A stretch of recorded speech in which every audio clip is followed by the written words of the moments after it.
안녕하십니까. 연화사의 미소 강의를 맡은 박영동 법사입니다. 지난주에 이어서 이번 주도 코로나로 인해서 비대면으로 영상 촬영을 하게 되었습니다. 오늘의 강의 주제는 천수관음보살과 자녀교육, 다시 말씀드리면 불교와 교육, 이런 주제로 약 2시간 동안 말씀을 드리도록 하겠습니다.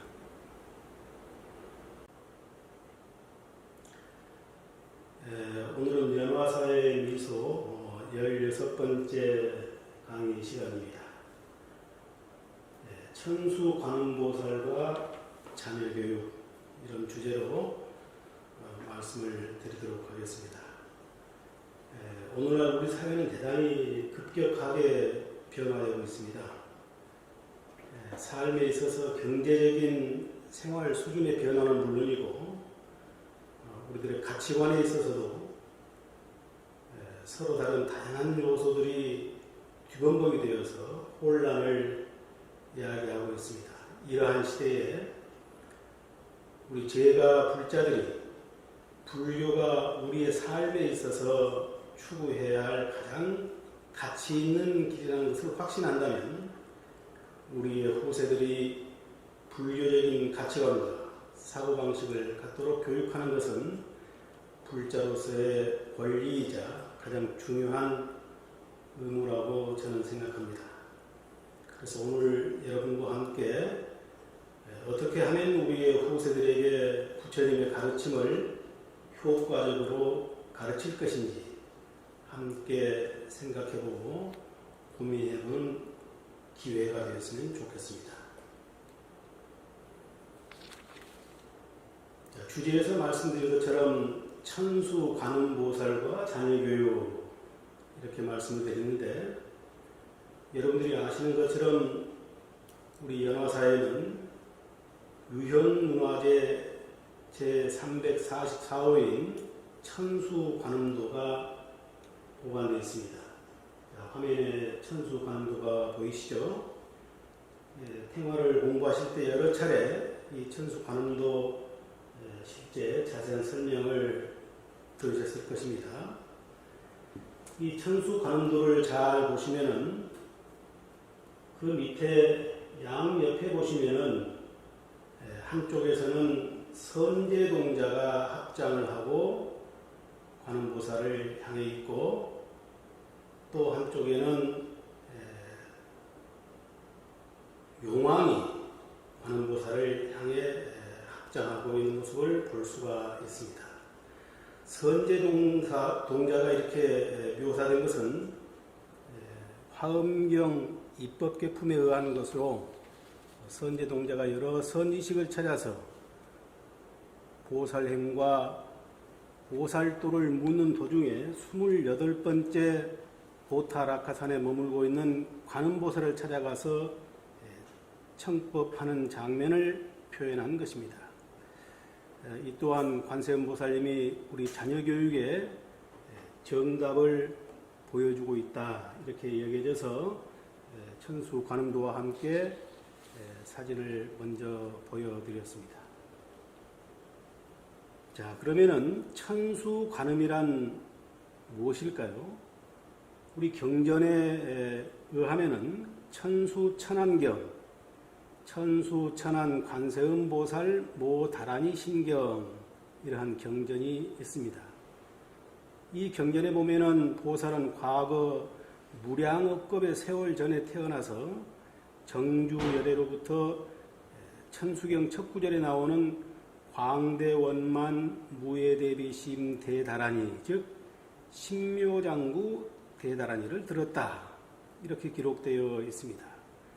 그 정주열애는 이어서 이 관음보살의 이마를 만지면서 선남자여, 네가 마땅히 이 대비심주를 가지고 미래 그 악독한 세월에 가공할 만한 번뇌로 고통받은 모든 중생들을 위해서 널리 이익을 베풀도록 하라, 이렇게 수기를 주었다고 합니다. 그는 이 대비심 대다라니를 듣고 환희해서 다음과 같이 서원을 세웠습니다. 일체 중생에게 이익과 안락을 주기 위해서 즉시 이 몸에서 천수천안이 생겨나게 하소서. 그 결과 보살은 천수천안의 모습을 갖추었다고 합니다. 천수천안은 천개의 자비로운 눈으로 중생을 응시하고 천개의 자비로운 손으로 중생을 제도한다는 것입니다. 따라서 무한한 자비로움으로 인해서 대비관음 이렇게도 불리죠. 천수관음 다시 말씀드리면 자비의 상징이다 이렇게 말씀드릴 수가 있겠습니다. 그리고 우리 가정에서 자비의 상징은 누구일까요? 그것은 곧 어머니와 같은 존재 아니겠습니까? 그래서 오늘 천수관음도를 통해서 어머니와 같은 마음으로 자녀 교육을 어떻게 할 것인가 이런 문제를 함께 살펴보려고 합니다. 화엄경 입법계품은 법계로 들어간 선제동자가 문수보살로부터 보현보살에 이르기까지 53명의 선지식을 만나는 구도여행을 벌려서 마침내 부처님과 똑같은 깨달음과 실천의 경지에 이른다는 순례기죠. 바로 선제동자가 만나게 되는 사람들을 보면은 여기에는 보살, 비구, 비구니, 또 여성 제가신도, 선인, 거사, 바라문, 동자, 동녀, 왕, 부자, 천신, 여신, 천녀 등 대단히 다양한 종류의 직업군이 등장을 합니다. 심지어는 장사꾼, 뱃사공, 또 다른 종교의 수행자도 53명의 선지식에 포함되어 있습니다. 이 모든 선지식들이 선제동자 보살행의 스승이자 친구이자 안내자 역할을 했던 것입니다. 바로 선제동자는 화엄경 입법기품의 주인공입니다. 이 선제라고 하는 이름은 원래 창고에 보물이 가득 찼기에 선제라고 불렸다고 합니다. 태어났을 때. 그래서 선제동자는 구도의 마음을 가지고 남방의 해안 지역을 순례하기에 보통 스님들께서 법문하실 때 보면은 남순동자 이렇게도 불립니다.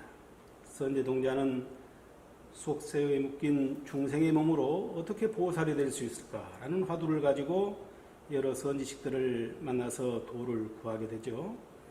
바로 선제동자가 여러 선지식을 찾아서 보살행과 보살도를 묻는 도중에 바로 28번째 보타락가산에 머물고 있는 관세음보살님을 찾아가서 청법하는 장면을 바로 천수관음도에서 이렇게 표현하고 있습니다.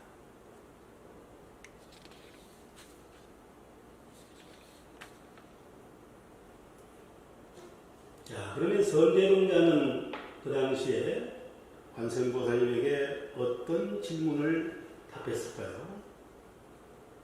그리고 선제동자의 질문에 관세음보살님은 무엇라고 답을 하셨을까요? 화면을 통해서 잠시 그 내용을 알아볼까요? 그 당시에 이제 보타락가산에 도착했을 때 아주 고된 여정이 있었겠죠. 거기에 도착한 선제동자가 지체 없이 관세음보살님을 찾아갔다고 합니다. 관세음보살님께서는 깊은 산 서쪽 바닷가에 온갖 희한 나무들과 향기로운 풀이 우거진 가운데 높다랗게 놓인 금강보좌에 앉아서 한량없는 보살님들에게 법을 설하고 계셨습니다. 설법을 듣는 대중들 모두 감동해서 홍경하여 예배하는 모습을 보면서 선제동자도 눈물을 쏟으며 엎드려서 절을 하고 말았습니다. 관세음보살님은 험한 골짜기 한가운데 계시면서 이 길을 지나는 모든 사람들을 위해서 음식과 의복과 쉬어갈 것을 아낌없이 나눠주며 대자대비를 실천하고 계셨습니다. 나쁜 곳에 태어나는 모든 이들을 위해서 변론하고 또한 그 속에서 살아가도록 길을 열어주는 자비행을 하고 계신 그 모습이 선제동자의 눈에는 자식을 위해서 몸을 아끼지 않는 그리운 어머니처럼 보였기 때문입니다. 자, 화면에 보이시는 것처럼 관세음보살님께서 이렇게 답을 했습니다. 잘 왔도다 선제여. 너는 이미 대승의 마음을 내어서 중생을 널리 거두어주고 열애의 지혜 광명이 편안히 머물러 있구나. 기특하도다. 나는 보살의 대비행에 머무르다가 항상 중생 앞에 나타나서 보시로서 중생을 거두고 사랑하는 말로 이롭게 하는 행동으로 함께 일하며 중생을 거둬준다. 자, 이게 사서법이죠. 보시, 애여, 이행, 동사, 사서법이라는 말씀 들어보셨을 겁니다. 이 네 가지 사서법은 수행자가 반드시 갖추어야 할 기본 자세다. 내가 이 대비 행문을 수행하는 까닭은 모든 중생을 구하기 위해서다. 그것은 세상 모든 이들이 험난한 길에서 두려운 공포를 여의며 속박될 공포, 사료될 공포, 가난하게 살면 어떠나 하는 공포, 또 죽을 공포, 사랑하는 이와 이별할 공포, 원수를 만날 공포, 몸과 마음을 핍박하는 공포 등을 여의게 하고자 합니다. 만약 여러 중생이 나를 생각하거나 나의 이름을 부르며 나의 몸을 보면은 이러한 공포를 면하게 되고 다시 가르쳐 보리심을 내고 영원히 이와 같은 공포에 들지 않도록 한다. 이렇게 선제동자의 질문에 관세음보살님께서 답을 하셨습니다. 관세음보살님께서는 이 사막도에 살고 있는 중생들을 한순간도 버리지 않고 중생이 부르는 곳이라면 어디라도 달려가 구하는 모습, 바로 이 선제동자의 가슴 속에 관세음보살님의 대비심으로 살고 싶다는 생각을 일으키게 했을 것입니다. 바로 이러한 관세음보살님의 마음, 이것은 곧 오늘날 우리 부모님들의 마음이어야 하고 또 자녀 교육을 할 때 부모님들이 가져야 할 마음이기도 할 것입니다.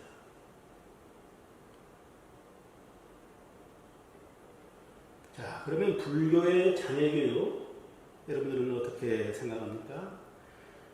부처님께서는 아시다시피 인도에서 왕족으로 탄생을 하셨죠.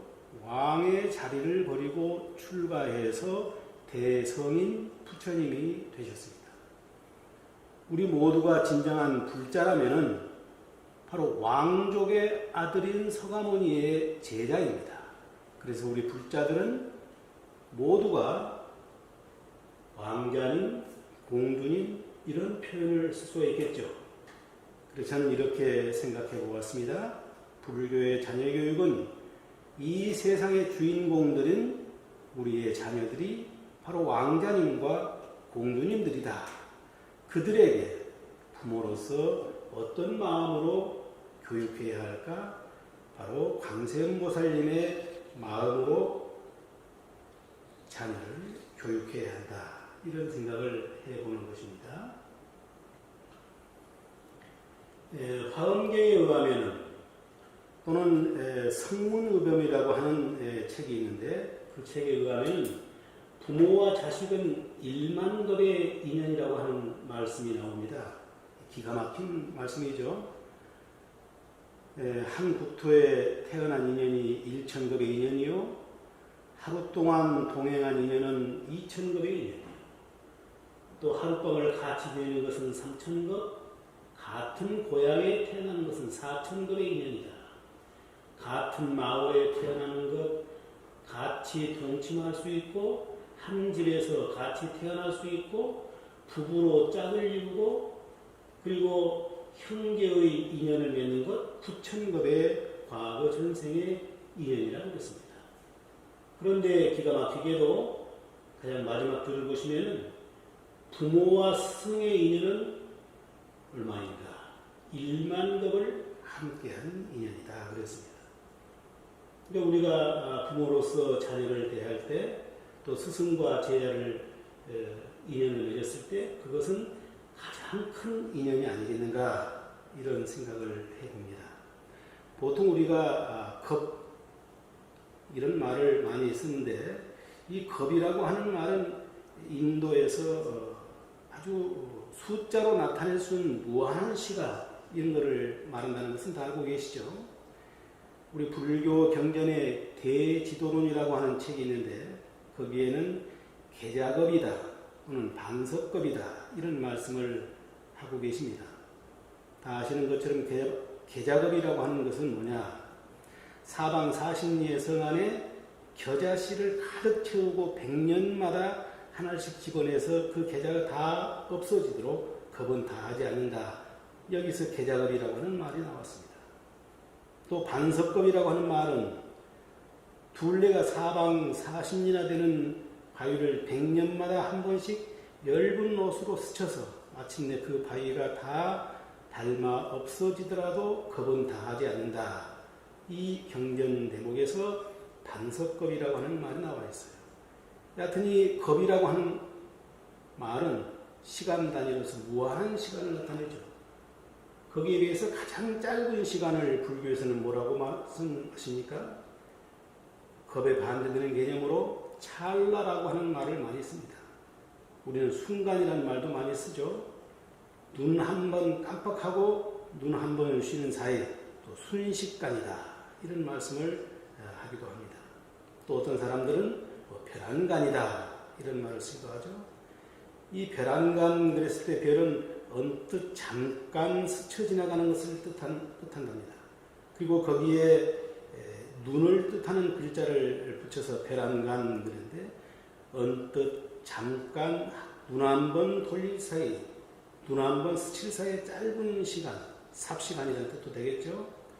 이슬비를 뜻하는 삽자를 또 써가지고 삽시간 그런데 그러한 짧은 시간도 있겠지만 아주 긴 시간을 나타내는 겁의 표현을 들어서 부모와 자식의 인연은 바로 1만 거의 인연이다. 소중함을 알고 살아야 할 것 같습니다. 부처님 경전 말씀에 의하면 다양한 자녀교육과 관련된 말씀들이 나옵니다. 육방예경이라고 하는 경전이 나오죠. 초기 불교에서 제가 불자들이 지켜야 할 실천 규범을 설한 그러한 경전인데 장자의 아들 신갈라라고 그러죠. 신갈라가 아버지의 유언에 따라서 동서남북 상하에 육방에 예배하는 모습을 보면서 각각 방향에 예배하는 의미를 설명했던 경전인데 그 육방예경에서 가족의 구성원은 자기 위치에서 자기 자리를 지켜야 한다. 이렇게 말씀하고 계십니다. 또한 화엄경에서는 부모는 양육사로서 뿐만 아니라 자식에게는 서로 좋은 것이 되어야 한다.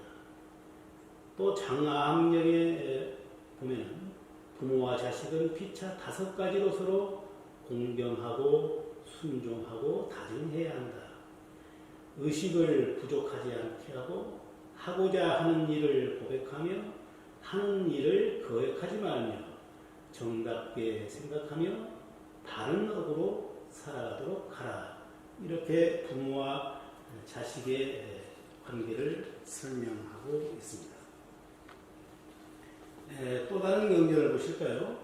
42장경이라고 하는 경전이 있죠. 잘 아시다시피 중국의 최초로 전한 경전이 바로 42장경입니다.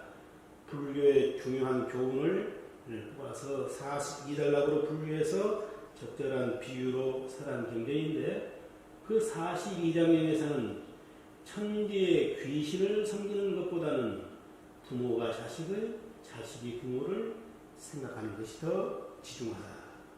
이렇게 말씀하고 계십니다.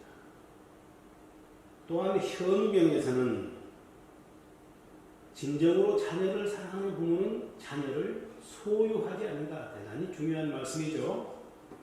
우전국을 구법순례하면서 중국 송나라 때 8분, 9분의 스님들께서 들은 얘기를 모은 것인데 부모는 자녀를 소유하지 않아야 한다. 이것이 진정으로 자녀를 사랑하는 것이다. 이렇게 말씀하고 계십니다. 또한 출가 수행자들이 불법을 수행하는 데 필요한 계율에 대해서 기록해 놓은 사분율에 의하면 부모는 좋은 환경을 제공하고 과중한 규칙으로 얽매이지 말라. 이렇게 말씀하고 계십니다. 이런 내용들을 종합해 보면 불교에서는 우리의 자녀들이 깨달음의 가능성을 지닌 불성의 소유자로 인식함을 알 수가 있습니다. 다시 말씀드리면 우리의 자녀들도 당장 눈앞에 보이는 것은 좀 부족해 보일지라도 언젠가는 깨달음을 이룰 수 있는 잠재 능력, 가능성을 소유하고 있는 그러한 생명체다. 이렇게 인식하라는 것입니다. 바로 이것이 불교의 자녀교육의 핵심적인 내용이라고 볼 수가 있겠습니다.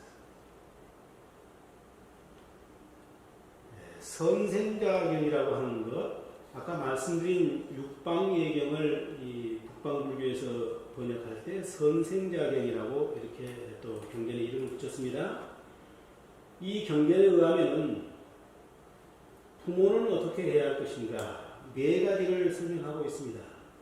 아주 구체적으로 얘기하죠. 악을 저지르지 않고 멀리하도록 하라. 자녀에게 거짓이라든지 좋지 않는 짓을 할 경우에는 잘못을 이해하도록 하라. 둘째는 선한 곳을 보여주고 가르치며 바르게 살도록 자녀를 인도하라. 외롭고 어려운 이웃의 아픔을 함께 나누도록 가르쳐라. 세 번째는 사랑하는 것이 골수에 파고들게 하고 기능을 학습시켜서 생활할 수 있는 능력을 길러주어라. 넷째, 적당한 때에 적당한 대피를 구하여주고 수시로 필요한 것을 공급하여 주어라. 우리 불교의 경전에서 부모로서 자녀를 어떻게 할 것인가 가장 구체적으로 나와 있는 것이 바로 이 선생자경에 나와 있는 이 4가지의 말씀입니다. 잘 우리가 눈여겨볼 필요가 있겠습니다. 행복한 부모는 행복한 자식을 키운다는 말이 있습니다. 부모가 먼저 행복해야만이 행복한 자식을 키울 수가 있는 것이죠. 교육의 장은 우리가 가정에서만 이루어지는 것은 아닙니다. 학교뿐만이 아니라 가정과 사회, 온 세상이 다 교육의 장이죠. 그러나 무엇보다도 자녀들이 가장 많은 영향을 받고 자라는 것은 가정에서 부모라는 생각이 듭니다. 부모님들이 말하는 것, 부모가 말하지는 않지만 가슴 속에 담고 있는 것, 자녀들은 그러한 부모님들의 눈빛과 행동 등에서 더 많은 것을 배울 것입니다. 부처님의 제자이면서 부모인 우리들의 마음이 과연 자녀들 앞에서 고요하고 평화로운지 아니면 폭풍 전야와 같이 어지러운지 생각해 볼 필요가 있습니다. 자녀들은 무의식적으로 그것을 느끼고 그것에 반응한다고 합니다. 그렇기 때문에 자녀를 잘 키우고 싶으면 우선 먼저 부모인 우리들이 행복해질 일입니다. 또 우리들의 행동이 말하는 것이 생각하는 것이 올바르게 나타나야 할 것입니다. 미국 텍사스주의 휴스턴 경찰 당국이 발표한 못된 자녀로 기르는 10가지의 길, 이런 내용들을 과거에 제가 보고 굉장히 큰 감명을 받아서 여기 지금 여러분들에게 설명을 하기 위해서 보여드리고자 합니다. 못된 자녀로 기르는 10가지 길이 있다. 반대로 생각하면 훌륭한 자녀로 기르는 10가지의 길이기도 합니다. 화면을 보시면서 한번 잘 들어보십시오. 만약에 아주 어려서부터 자녀가 갖고 싶은 것은 무엇이든지 다 주어라, 부모로서. 그러면 그 아이는 온 세상의 모든 것이 자기 것이 될 수 있다고 오해하면서 자랄 것이다. 자녀가 나쁜 말을 쓸 때도 그냥 웃어 넘겨라. 그러면 자기가 재치 있는 줄 알고 더욱 못된 말과 그릇된 생각에 빠져들게 될 것이다. 세 번째, 신앙과 도덕적으로 아무런 교육이나 훈련도 시키지 말고 제가 알아서 하는 대로 내버려 두거라. 그러면 고상함은 사라지고 동물적인 본능만 강렬히 나타날 것이다. 네 번째, 어리다는 이유로 잘못된 행실을 꾸짖지 말고 묵인해 두어라. 그러면 자동차를 훔치고 교도소에 갇혀서 사회의 책망에 받게 될 것이다. 다섯 번째, 자녀가 치우지 않는 잠자리, 책장, 옷 등을 부모가 정돈해 주어라. 그러면 응당 자기가 할 일도 남에게 미루게 될 것이다. 어떻습니까? 못된 자녀로 기르는 방법이 지금 설명되고 있는데 내용이 지금 와닿습니까? 여섯 번째는 텔레비전 프로, 만화 혹은 영화를 제멋대로 보게 두어라. 그러면 그 마음은 쓰레기통이 되어버릴 것이다. 일곱 번째, 자녀들 앞에서 부부나 가족들이 자주 싸우라. 그러면 장차 가정이 깨어져도 자녀는 눈 하나 깜짝하지 않을 것이다.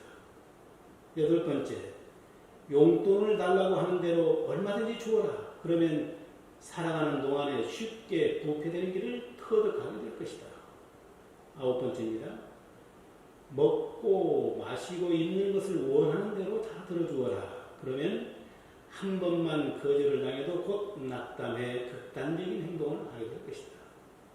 열 번째, 자녀가 교사나 경찰이나 이웃 어른들과 반대되는 입장일 때 항상 그의 편이 되어주어라. 그러면 그는 곧 사회와 도덕성에 반대되는 길로 가게 될 것이다. 어떻습니까? 미국의 경찰 당국이 발표한 못된 자녀로 기르는 10가지의 길, 반대로 생각하면 올바른 자녀로 기르는 10가지의 길이기도 합니다. 부모로서 자녀들에게 어떻게 하고 있는가를 잘 한번 생각해 보십시오. 눈만 뜨면은 옆집 누구누구는 하면서 매사에 비교하는 부모인가? 또 우리 지금 현재 부모들은 무조건 뭘 하지 말라라고 말만 하는 부모인가? 아니면 자녀를 보면서 늘 공부만 하라고 강요하는 부모는 아닌가? 또 매사에 주관이 없이 이랬다 저랬다 하는 부모의 입장은 아닌지, 또 한 번 실수했다고 이 바보야 라고 말하는 부모는 아니었는지, 말끝마다 네가 뭘 안다고 하면서 자녀의 기를 죽이는 부모는 아닌지, 자녀에게 아무 말이나 행동으로 화풀이하는 부모는 아닌지 잘 생각해 볼 필요가 있겠습니다. 그래서 이 자녀들은 오히려 부모보다 더 머리 꼭대기에 앉아있다고 하는 것을 알 수 있습니다. 그래서 자녀가 부모에게 드는 10가지의 조언이 또 있습니다. 그 내용을 한번 보십시오. 오히려 자녀가 부모에게 나를 이렇게 가르쳐 주십시오. 교육시켜 주십시오. 이런 내용입니다. 자, 이 내용을 화면 보시면은 나를 너무 귀하게 여겨서 버릇없이 키우지 마십시오. 내가 원하는 것을 다 가져서는 안 된다는 사실을 자식인 나도 잘 알고 있지만은 나는 오직 부모님을 한번 시험해보고 있을 뿐입니다. 나를 엄격하게 대하는 것을 두려워하지 마십시오. 나도 그것을 좋아한답니다. 그것은 오히려 나에게 안전한 느낌을 줍니다. 그러니까 엄격하게 가르쳐달라고 말이죠. 효과 있는 꾸중을 하시려면 남몰래 조용히 해주십시오. 여러 사람 가운데 있을 때 하지 말고 조용할 때 해주십시오. 그러면 더 깊이 저도 생각하게 된답니다. 나에게 사과하는 것을 부모님의 수치나 실패로 여기지 마십시오. 정직한 사과는 오히려 나에게 따뜻함을 준답니다. 부모는 완전 부결하다는 것을 자식에게 보여주려고 애쓰지 마십시오. 또 여섯 번째는 나의 실수가 죄악이라고 느끼게 하지 마십시오. 그러면 나의 가치관이 왜곡될 수 있습니다. 나의 정직을 너무 강요하지 마십시오. 그러면 위험에 질려서 거짓말을 하게 될지도 모릅니다. 성가시도록 많은 말을 하지 마십시오. 귀머거치 하면서 딴청을 피우게 됩니다. 갑작스럽고 깊은 생각도 없이 약속을 하지 마십시오.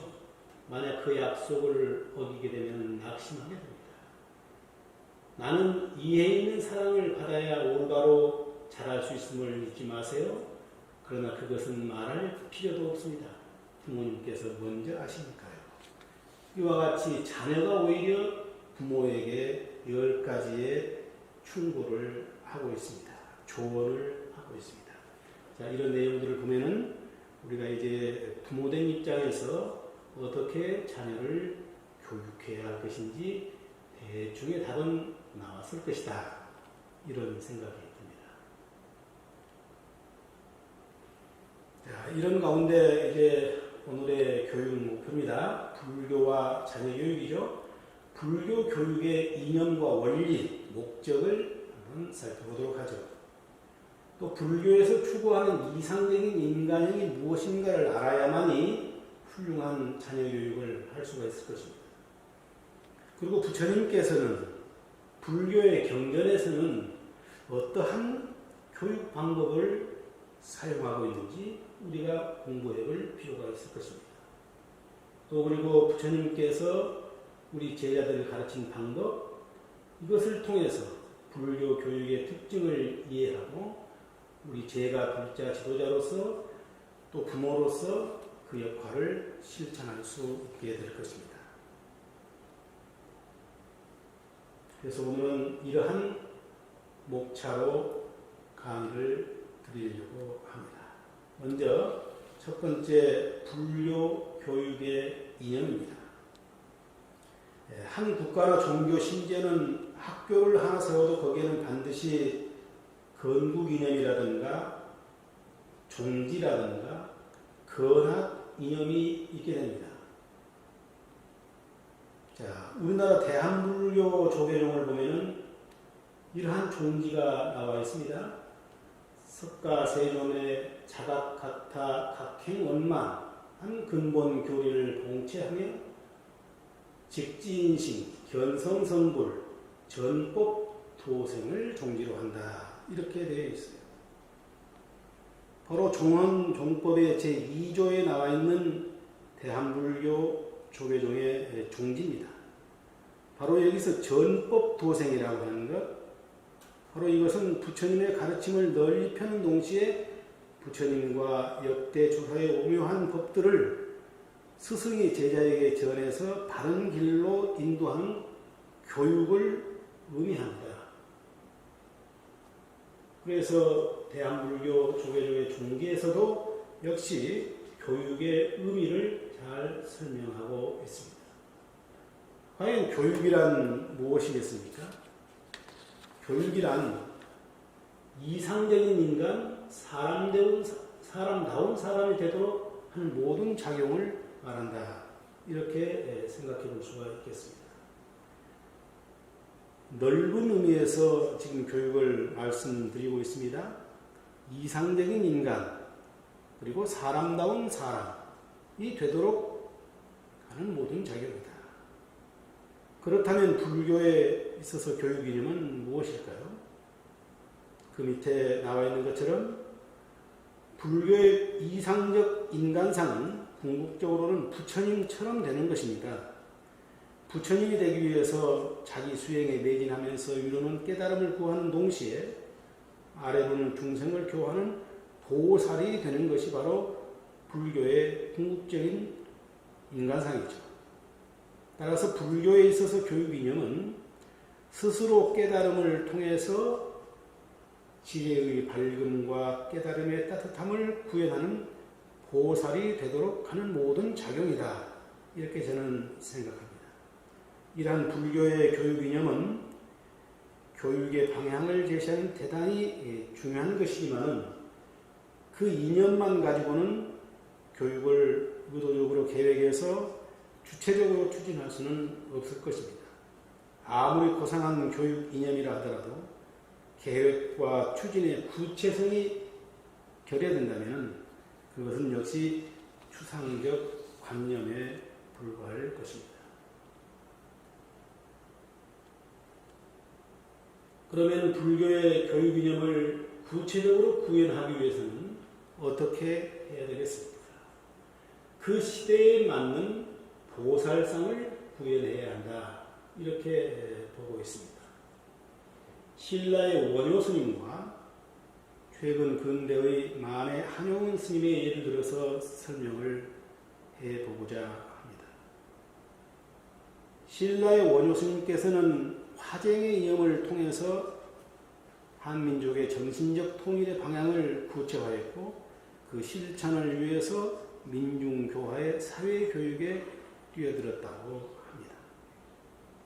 또 현대의 만해 한용운 스님께서는 구국재민, 다시 말씀드리면 나라를 살리고 백성을 구한다는 것이죠. 나라를 살리고 백성을 구하는 구국재민의 이념을 불교의 자유와 평등 사상에서 찾아서 독립운동과 불교개혁의 구체적인 방안을 제시했고 또한 실천에 앞장서셨습니다. 바로 이는 모두 그 시대의 고뇌와 역사적 과제를 깊이 통찰하고 이를 극복하기 위한 보살도의 의미를 구체적으로 명료하게 파악한 결과라고 할 수 있습니다. 따라서 우리들이 불교의 입장에서 자녀 교육을 잘 하기 위해서는 자녀의 고민은 물론 이 시대를 보는 안목이 필요할 것입니다.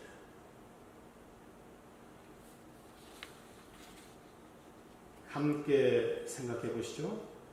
불교 교육을 함에 있어서 전제 조건은 무엇일까요? 그것은 불교란 무엇인가에 대한 올바른 이해가 전제되어야 합니다. 불교를 어떻게 인식하느냐, 불교를 어떻게 올바르게 이해하느냐, 이것이 올바른 불교 교육의 방향에 있어서 대단히 중요한 전제 조건이라는 얘기입니다. 이미 지난 시간에 종교 그리고 불교의 만남이라는 주제로 여러분들에게 불교의 진정한 내용이 무엇인가, 불교는 무엇을 추구하는가 이라는 것들을 설명드린 바가 있습니다. 그래서 여기서는 불교는 무엇인가의 내용을 생략하도록 하겠습니다. 자, 두 번째, 불교에서 추구하는 이상적 인간형에 대해서 간단히 살펴보도록 하겠습니다.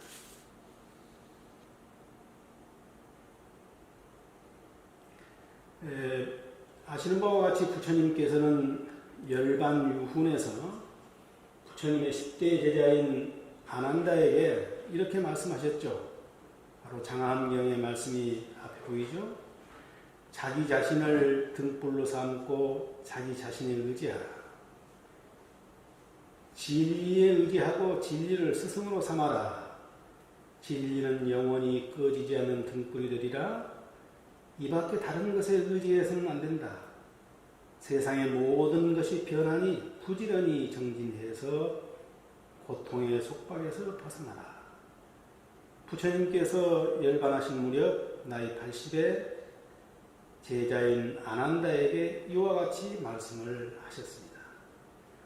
이러한 부처님의 말씀을 통해서 살펴보면 불교 교육을 통해서 양성해야 할 인간상은 무엇일까요? 그것은 바로 스스로 자각을 통해서 남에게 애속되거나 모방적인 인간이기보다는 주체적이고 자유로운 인간이 되어야 한다. 이렇게 생각이 됩니다. 자기 자신을 등불로 삼아라. 자기 자신에게 의지하라. 진리에 의지하고 진리를 스승으로 삼아라.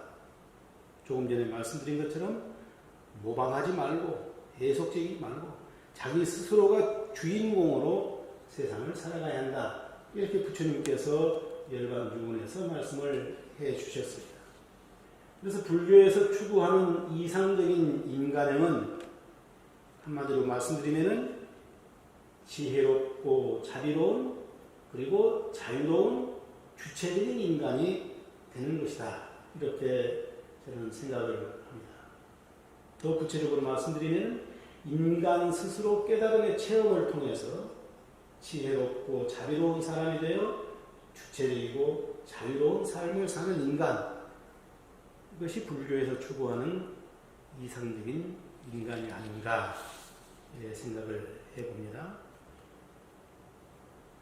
그러면 구체적으로 불교에서 추구하는 이상적인 인간, 지혜롭고 자비로운 인간은 어떤 인간을 말할까요? 한마디로 말씀드리면 자아를 실현한 사람이라고 말씀드릴 수가 있습니다. 지혜롭고 자비로운 인간, 자아를 실현한 사람. 그럼 지혜로운 사람은 과연 어떤 사람을 지혜로운 사람이라고 말하고 있을까요?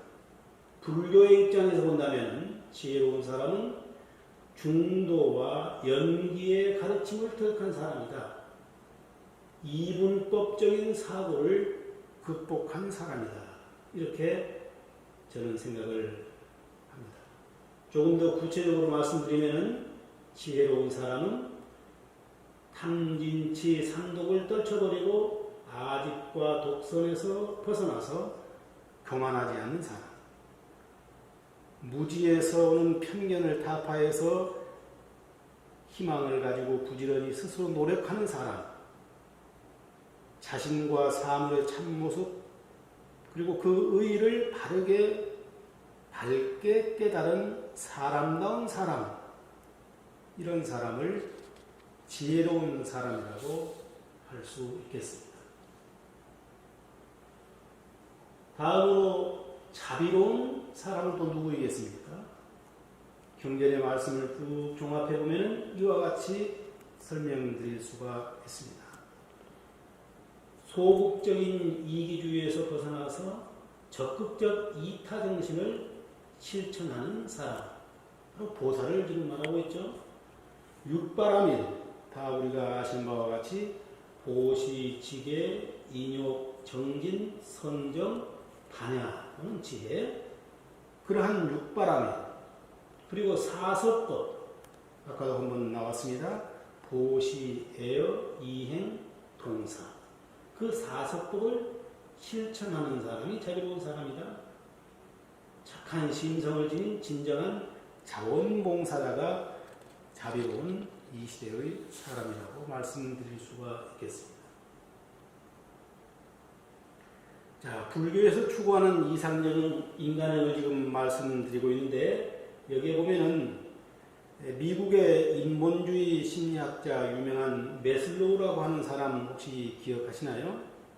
1900년대 사람이신데, 이분은 인간의 욕구 5단계설을 주장을 하면서 인간은 동물과 아무런 차이가 없다는 진화론의 입장에서 이러한 5단계 욕구설의 내용을 지금 여러분들 표로 보고 계십니다. 제일 아래 보시면은 생리적인 욕구에서 안전의 욕구, 소속감과 사랑의 욕구, 존경의 욕구, 그리고 제일 위에 꼭대기에 뭐라고 되어 있죠? 자아실현의 욕구라고 되어 있습니다. 바로 아까도 말씀드린 것처럼 이 자아실현은 가장 마지막 단계의 욕구로 매슬로우는 설명하고 있습니다. 이처럼 지혜롭고 자비로운 인간, 자아실현이 된다고 하는 것은 불교의 자녀교육뿐만이 아니라 오늘날 인본주의 심리학에서도 대단히 중요한 목표로 여기고 있음을 알 수가 있겠습니다. 자, 자아실현이라고 하는 것은 어떤 사람을 구체적으로 자아실현을 한 사람이라고 말하고 있을까요? 매슬로우가 한 표현을 간단하게 정리해서 설명해 드리도록 하겠습니다. 이 매슬로우는 자아실현을 한 사람들의 구체적인 특징을 다음과 같이 말하고 있습니다. 현실을 정확하게 자각하고 불확실한 것을 감당할 수 있는 사람이다. 자신을 수용하고 받아들이고 타인의 능력을 인정할 줄 아는 사람이다. 지금 우리는 자녀교육에 대해서 지금 생각을 해보고 있습니다. 이상적인 인간형 자아실현자가 우리 자녀들이 되기 위해서는 어떻게 해야 될 것인가? 메슬로우의 입장에서 구체적인 자아실현의 특징을 지금 말씀드리고 있습니다. 세 번째, 사고와 행동이 자발적인 사람, 자기중심적이라기보다는 문제중심적인 태도를 지닌 사람, 유머 감각이 풍부하고 창조적인 사람, 인류 복지에 관심이 있는 사람, 인생의 기본 경험에 깊이 감사할 줄 아는 사람, 사소한 일상 속에서도 외경과 기쁨을 체험할 줄 아는 사람, 대립성과 이분성이 사라지고 욕망과 이성의 조화를 이룬 사람, 어떻습니까? 메슬로우가 주장한 자아실현의 특징과 앞서 말씀드린 불교의 입장에서 지혜로운 사람, 자비로운 사람의 특징과 얼마나 일치한다고 여러분들은 느끼셨습니까? 바로 이러한 점에서 우리는 지혜롭고 자비로운 인간, 자아실현을 만드는 것은 우리 시대 기성세대 부모들의 모든 역할이 아닌가, 이런 생각을 다시 한번 해보게 되는 것입니다. 자, 세 번째 장으로서 불교 교육의 원리에 대해서 간략하게 살펴보도록 하겠습니다.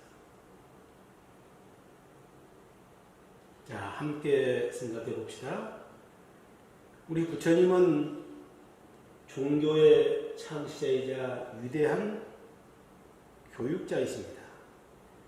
부처님을 나타내는 여러 가지 칭호가 있죠. 10가지 칭호인 열의 시포를 보면 쉽게 알 수가 있습니다. 열의 응몽, 경변지, 명행족, 선서세간의 무상사, 조장부, 천인사, 불세존. 이 열의 시포에 대해서 여러 차례 스님들로부터 법문을 들으셨을 것입니다. 자, 여기에 등장하는 열의 시포 중에 천인사라고 하는 말, 밑에 설명이 나와 있습니다. 하늘과 인간의 스승이다, 그런 뜻이죠. 부처님은 꼭 위대한 교육자라고 지금 설명을 드렸는데 하늘과 인간의 스승이다. 그리고 조장부라고 하는 말을 잘 풀어보면 사람들을 잘 지도하고 다스려서 정법의 세계, 진리의 세계로 인도하시는 능력을 갖추신 분이다. 이렇게 말하고 계시죠. 그리고 우리가 흔히 대도사 이런 말을 쓰시죠. 삼계에서 바른 길을 안내해 주시는 스승이다. 바로 부처님은 하늘과 인간의 스승이십니다.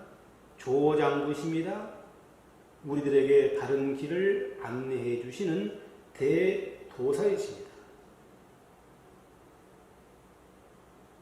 부처님께서 종교의 창시자이면서 다른 한편으로는 이와 같이 위대한 교육자로서 역할을 하고 계십니다. 우리 불자들이 자녀를 교육함에 있어서 우리 불자들이 먼저 부처님의 제자가 되어야 하지 않겠습니까? 또 우리 불자들이 부처님이 되어야 하지 않겠습니까? 그렇다면 열의 시포에서 나타난 것처럼 우리 불자 역시 천인사, 조장부, 대도사의 역할을 자녀들에게 해야 할 것입니다.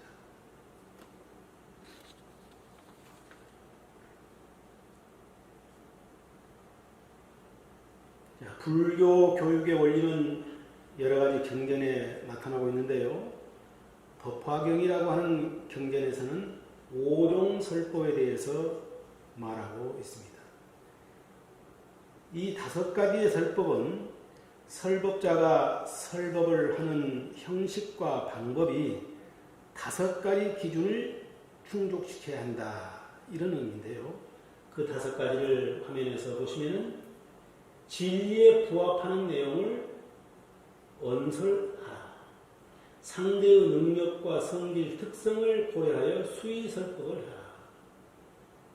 지금 5종 설법이라고 하는 것은 부처님께서 5가지의 방법으로 법을 설하는데 우리 불자들이 다른 사람들에게 우리 자녀들에게 가르침을 주고 법을 설할 때 어떻게 해야 할 것인가를 지금 말하고 있는 것입니다.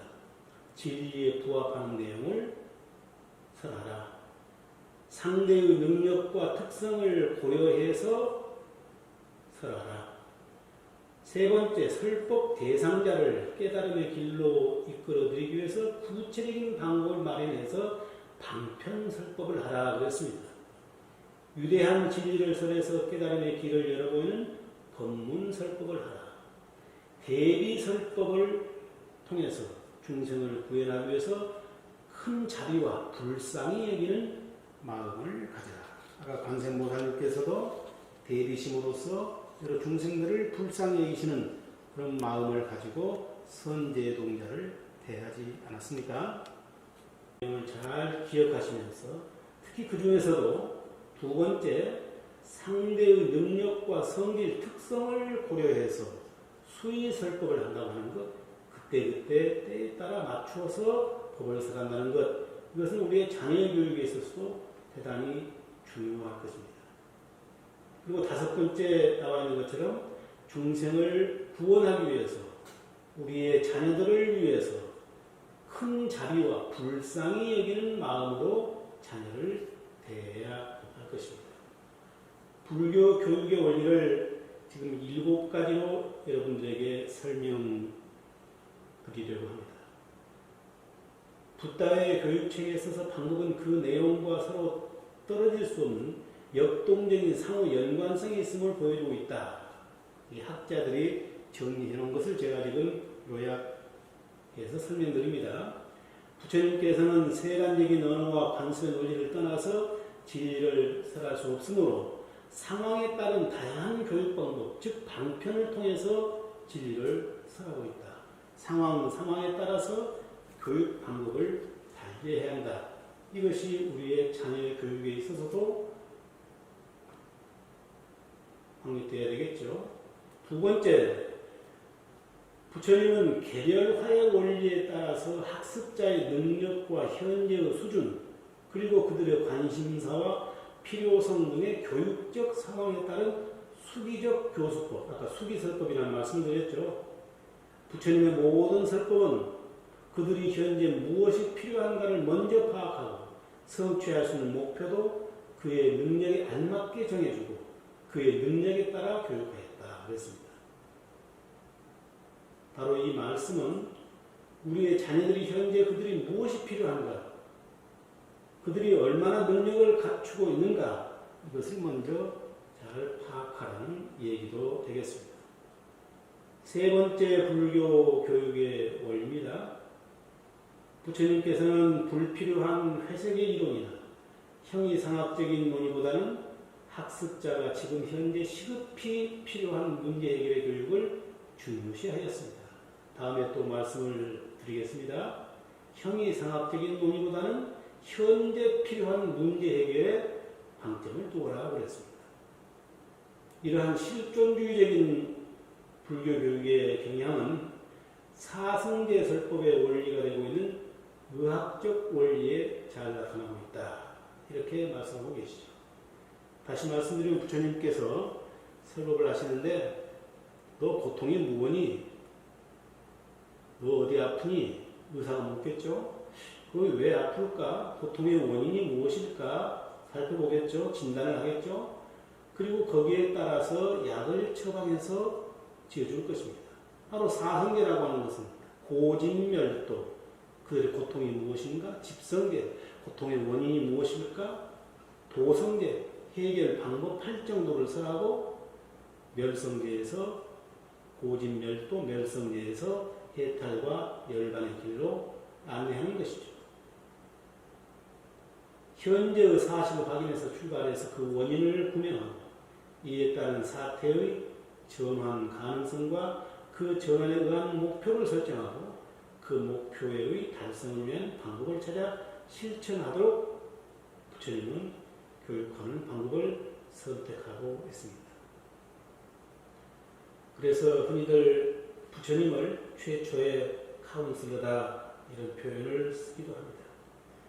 네 번째 불교 교육 원리의 특징은 권위주의적 사상을 배격했다.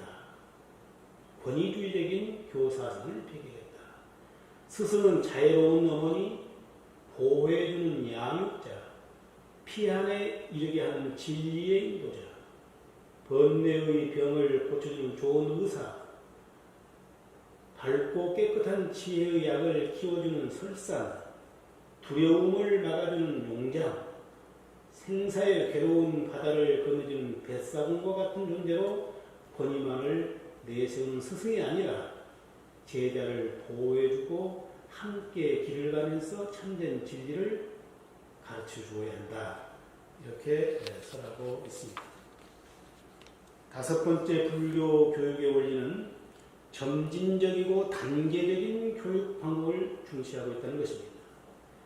교리적인 문제뿐만이 아니라 종교 수행이나 체험의 영역에서도 단번에 완성된 지식을 획득할 수가 없기 때문에 점차적으로, 순차적으로, 단계적으로 궁극적인 경지에 도달하는 길을 제시하는 그러한 방법을 선호하였다고 합니다. 이해하고 실천하기 쉬운 가르침으로부터 보다 더 어려운 가르침으로 점차적으로 전개시키는 계열성의 원칙에 따른 교육 방법과 방법을 부처님께서는 제시하고 있습니다.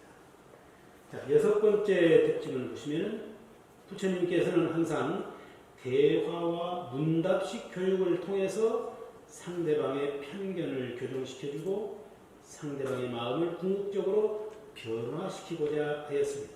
항상 대화를 통해서, 문답을 통해서 그들이 어떤 편견을 가지고 있으면 저절로 스스로 올바른 길로 변화시키도록 하겠다. 부처님의 대화 교육은 상대방의 의견을 완전히 부정하지 않고 형식을 받아들이면서도 그 내용을 교묘하게 전환해서 새로운 의미를 갖게 하는 전이법 등의 방법을 통해서 그 효과를 극대화하였다고 합니다. 다음에 또 구체적으로 설명드리도록 하겠습니다. 마지막 불교 교육의 원리 일곱 번째입니다. 부처님께서는 탐구학습과 자력에 의한 학습을 강조했습니다. 탐구학습, 자기 스스로의 힘에 의한 학습을 강조했습니다. 학습의 궁극적인 주체는 결국 자기 자신을 일깨워 주었습니다. 어떤 사람이 고통을 앓고 있으면, 번뇌를 가지고 있으면 그 번뇌와 고통의 원인이 무엇인가 스스로에게서 스스로 찾도록 하고 있다는 얘기입니다. 이것은 자녀 교육에 있어서도 대단히 중요합니다. 부모의 입장에서 자녀에게 모든 것을 다 알려주고 가르쳐주려고 해서는 안 된다. 스스로 깨우치도록 해야 한다. 그런 뜻이겠죠. 부처님께서는 학습의 궁극적인 주체가 자기 자신을 일깨워주고 자신은 길을 가르쳐줄 뿐이며 그 가르침을 따라서 목적지에 가고 가지 않고는 가는 자의 문제라고 지적하고 있습니다. 이런 내용들을 종합해보면 불교의 교육의 원리는 한마디로 채워주는 교육, 부모가 자녀에게 무엇을 알려주고 가르쳐주고 채워주는 교육이 아니라 이끌어내주는 교육이다. 이렇게 생각할 수가 있겠습니다. 이런 내용만 여러분들께서 잘 아시더라도 가정에서 또는 직장에서 주변 사람들에게 우리 자녀가 아닐지라도 다른 사람들에게 어떻게 대화를 하고 응답을 해야 할 것인가 그것을 느끼실 수가 있을 것입니다.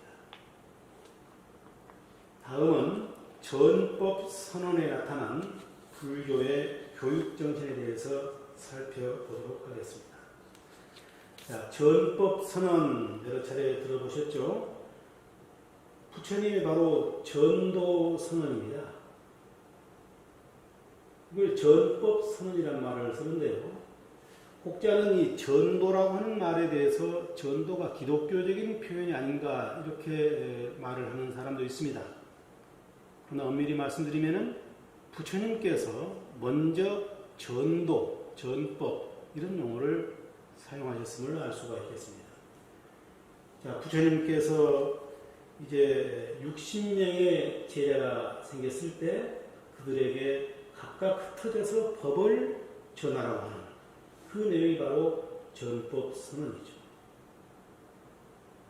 자, 여기에 지금 설명을 해 부었습니다. 부처님께서는 스스로 깨달은 진리를 전파하고자 전도의 여행을 시작하면서 녹양원에서 5명의 비구에게 최초의 법을 설하고 그 후 바라나시 장자의 아들 야사 들어보셨죠? 그리고 야사의 친구들 55명이 또 출가를 했죠. 그래서 60명의 제자가 생겼을 때 그들에게 모든 생명의 이익과 행복을 위해서 가르침을 널리 전할 것을 부촉한 것이 바로 전법 선언입니다. 바로 이 전법 선언의 내용은 다음과 같습니다. 장암경에 나와 있는 전법 선언입니다. 불교의 입장에서 보면 대단히 중요한 내용이기도 합니다. 탕생계와 열반 개송도 중요하지만 부처님께서 법을 전할 것을 우리 후대 사람들에게 부촉하신 말씀입니다. 제가 한번 읽어드릴까요? 비구들이여 나는 하늘과 인간의 모든 구속으로부터 벗어났다. 비구들이여 너희들도 또한 하늘과 인간의 모든 구속으로부터 벗어났다. 아람의 경지를 이루었다 그 말입니다. 비구들이여 많은 사람들의 이익과 행복을 위해서 세간을 불쌍하게 여기고 인간과 하늘의 행복을 위해서 유행하라. 떠나라 그 말이죠. 하나의 길을 둘이서 함께 가지 마라. 지금 60명의 초기 제자들에게 말하고 있습니다. 비구들이여 처음도 아름답고 중간도 아름다우며 마지막도 아름답게 내용의 의미와 표현을 갖춘 법을 말하며 모두 원만하고 청정한 번행을 말하라. 태어나면서부터 더러움이 적더라도 법을 듣지 못함에 의해서 그냥 죽게 되는 중생도 있다. 그들은 법을 잘 이해할 수 있는 자들이다. 비구들이여 나도 또한 법을 설하기 위해서 우르벨라의 장궁충으로 가리라. 이것이 유명한 장암경의 전법 선언문입니다. 이 전법 선언문의 내용을 보면 우리는 교육하는 사람이 어떤 자격을 갖춰야 되는지 또 어떤 목적과 교육에로서 어떤 교수법을 가지고 스승의 역할을 해야 될 것인지 자세히 설명하고 있음을 알 수가 있겠습니다. 앞서 말씀드린 전법 선언문을 좀 더 분석해 보면 제일 앞에 나와 있는 내용들은 교육자로서의 자격입니다. 너희들도 또한 하늘과 인간의 모든 구속으로 벗어났다고 그랬죠. 적어도 교육을 하기 위해서는 내 스스로가 어떤 고통의 번뇌의 속박으로부터 벗어나서 깨달음을 이루어야 한다. 이런 뜻이 되겠죠. 그래서 우리가 공부를 하고 있는 것이 아니겠습니까? 그럼 교육의 목적이 무엇이냐? 바로 여기 보이는 것처럼 많은 사람들의 이익과 행복을 위한 것입니다. 특정한 사람들의 이익과 행복이 아닙니다. 많은 사람들의 이익과 행복을 위해서. 그들을 불쌍하게 여기고 인간과 하늘의 행복을 위해서 유행하라. 하나의 길을 둘이서 함께 가지 말라. 기독교에서는 함께 가라는 표현도 있습니다만 불교에서는 각각 흩어져서 법을 전하라. 그런 뜻입니다. 처음도 좋고 중간도 좋고 마지막도 아름답게 또 원만하고 청량한 법행을 말하라. 그건 교육의 방법을 지금 제시하고 있습니다. 그리고 네 번째는 태어나면서 좀 부족한 사람도 있을 것이다. 그러나 그들도 아까 불성이라는 말 사용했죠. 모두가 불성의 소유자라고 그랬습니다. 그들도 이 설하는 법을 잘 들으면 이해할 수 있을 것이다. 가능성이 있는 사람들이다. 그러니 믿고 그들에게 법을 전하라. 그리고 부처님께서는 제자들에게만 위촉한 것이 아니라 자기 스스로 그러한 길을 먼저 출발하겠다라고 장문충으로 출발하고 있습니다. 자, 우리가 이제 불자로서 자녀들뿐만이 아니라 주변 모든 사람들에게 법을 전할 때 어떻게 해야 될 것인가, 그 방법이 여기에 나타나 있음을 알 수가 있습니다. 이 전법 선언에 나타난 불교의 교육 정신을 크게 세 가지로 요약해 보면은 이렇게 설명할 수가 있겠네요. 첫째, 먼저 학습자가 경험해야 할 과정을 완벽하게 이해하고 체험하라. 자, 자녀 교육을 함에 있어서 부모로서 먼저 이해하고 체험하라. 그리고 자녀들에게 가르쳤으면 좋겠다는 것이죠. 두 번째, 여러 차례 말씀을 드렸습니다. 교육자 자신이 먼저 가르쳐야 할 그러한 학습자의 요구와 능력을 잘 파악해야 한다. 그래서 그들의 상황에 대한 연구를 통해서 가장 효과적인 교육을 해야 된다. 그런 표현이 되겠습니다. 세 번째는 학습자에게 가장 좋은 방법이 무엇인가를 스스로 파악해서 교육을 해야 하는 것이죠. 전법 선언에 나타나는 불교의 교육 정신, 먼저 우리가 부모로서 완벽하게 이해하고 체험하도록 하자.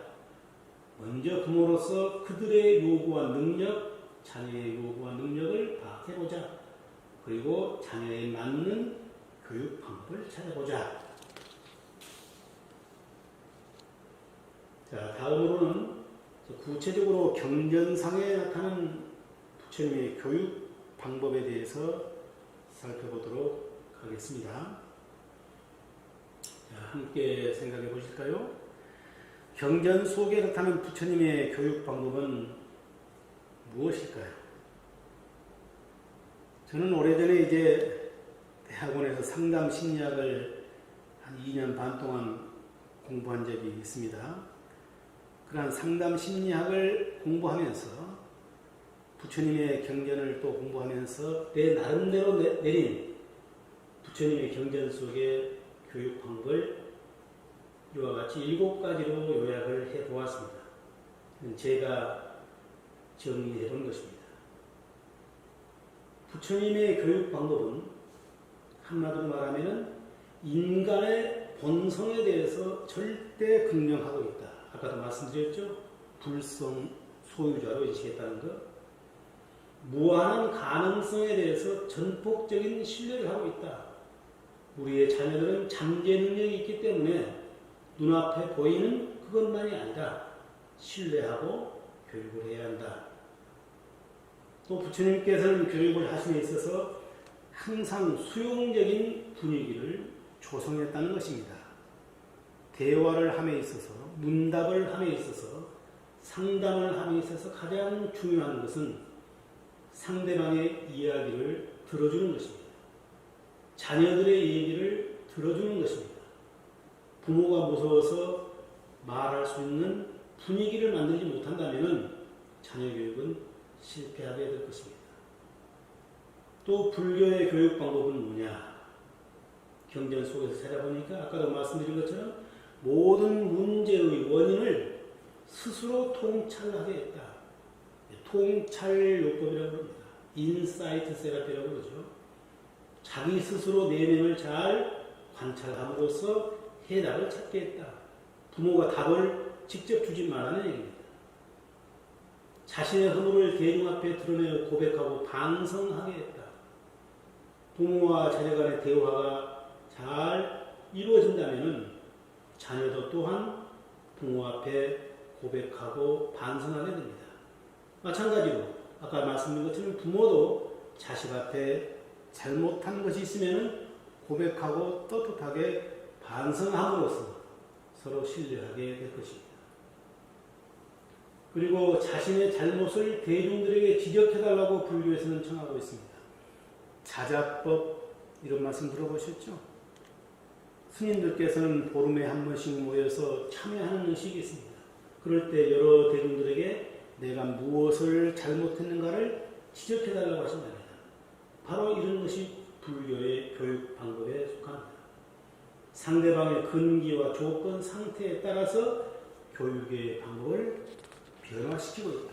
이것을 근기설법 또는 대기설법 이런 말씀들을 하고 있죠.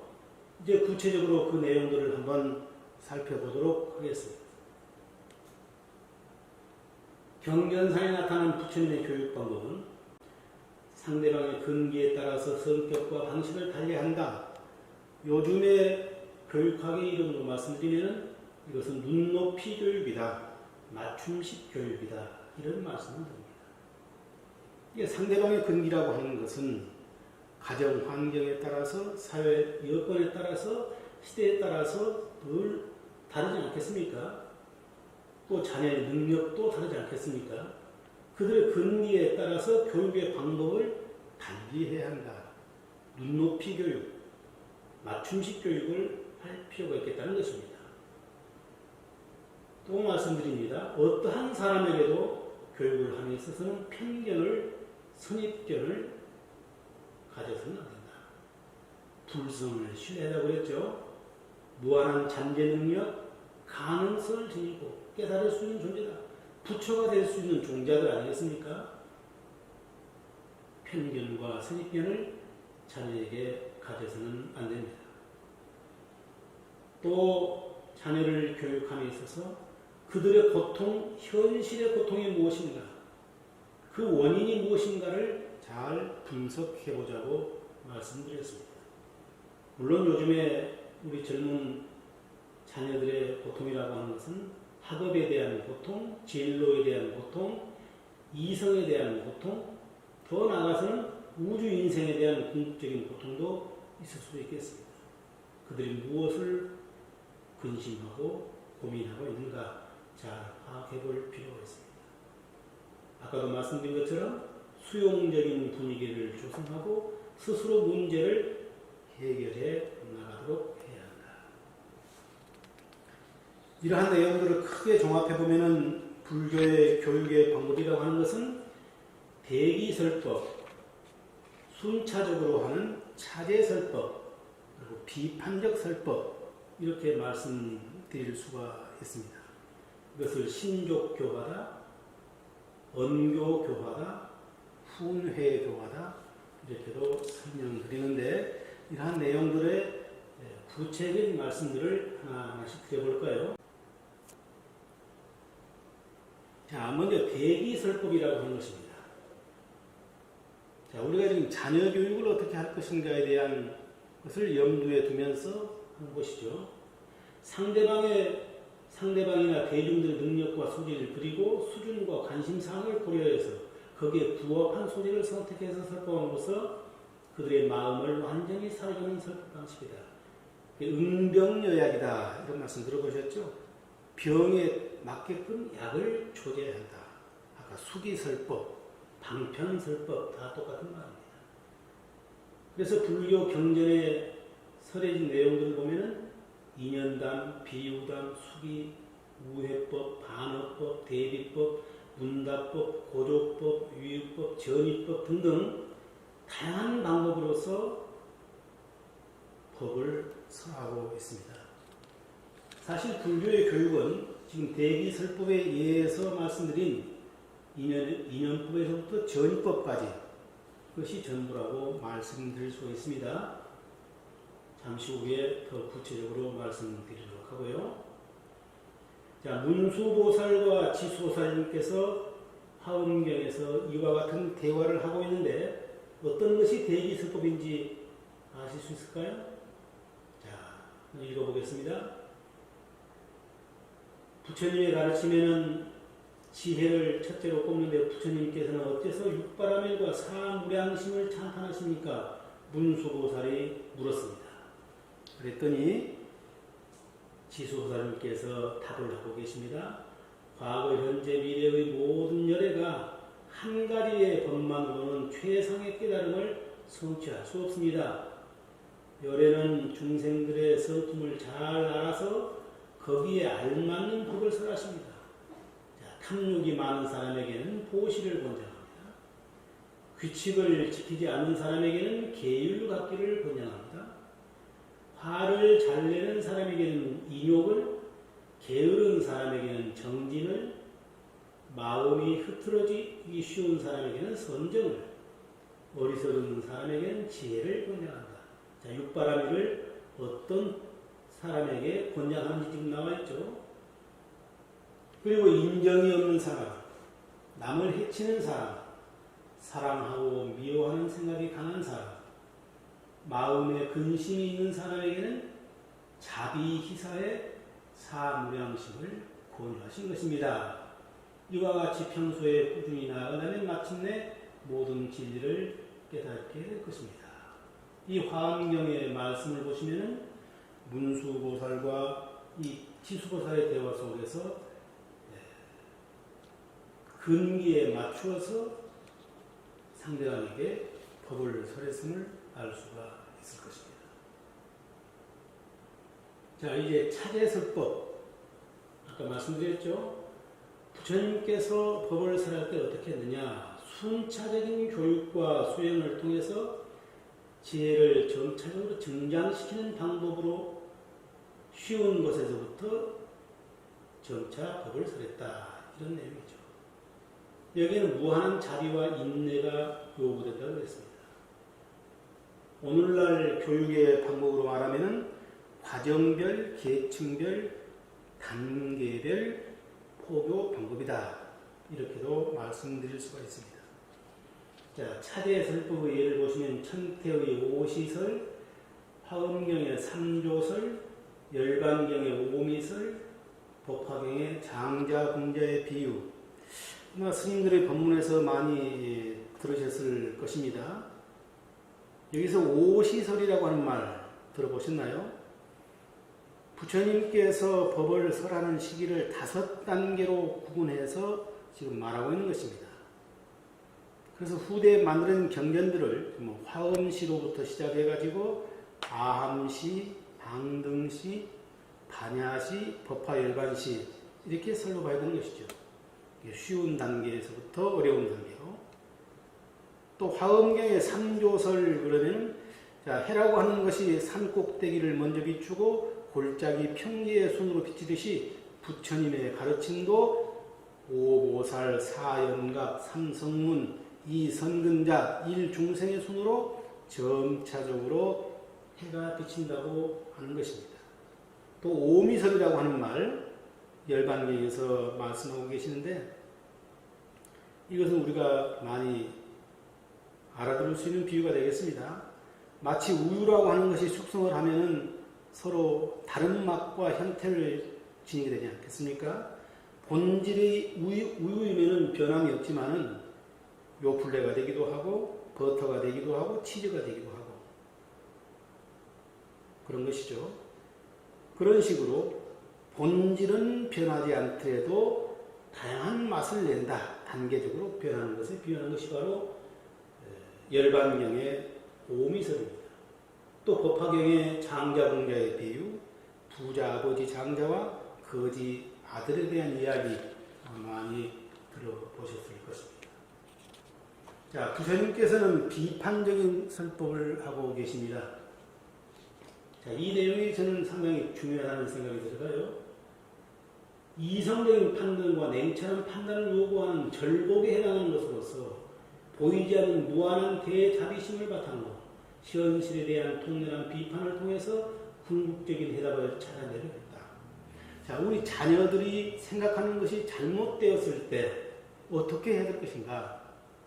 주변 사람들의 판단이 잘못되었을 때 그럴 때는 냉철하게 비판해서 올바른 판단을 할 수 있도록 이끌어줘야 하는 것입니다.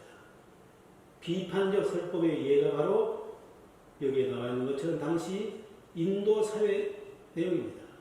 부처님의 법이 만들어졌을 때, 부처님께서 탄생하셨을 때 인도 사회에는 여러 가지 종류의 다양한 사상들이 있었는데 그 사상들을 크게 3가지로 요약하면 신의론, 숙명론, 우연론 이렇게 요약할 수가 있습니다. 이걸 삼종 외도설 이렇게 말한다고 설명을 드렸죠. 바로 이러한 내용들은 그 당시에 잘못된 가치관, 잘못된 그릇된 어떤 관행, 불합리한 경제체제, 사회 제도에 대해서 비판을 하고 대안을 제시함으로써 중생을 부처님께서는 교화했다는 것입니다. 우리가 자녀 교육을 함에 있어서도 잘못된 가치 판단을 하고 있을 때는 올바른 대안을 제시하면서 그들을 올바른 길로 인도해야 할 것입니다.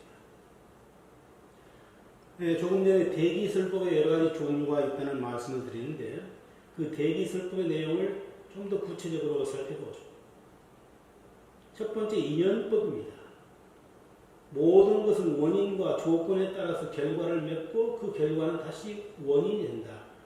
원인이 있어서 결과가 나타난다는 것이죠. 예를 들면 마승비구는 여러분들께서 아신 바와 같이 최초의 5 비구, 아싸지라고 그러죠. 아싸지. 그 비구의 이름입니다. 아싸지 비구가 산자야라고 하는 육사외도의 제자였던 사리부를 교화한 사례에서 잘 나타났다. 그 당시에 모든 법은 원인에 의해서 생긴다.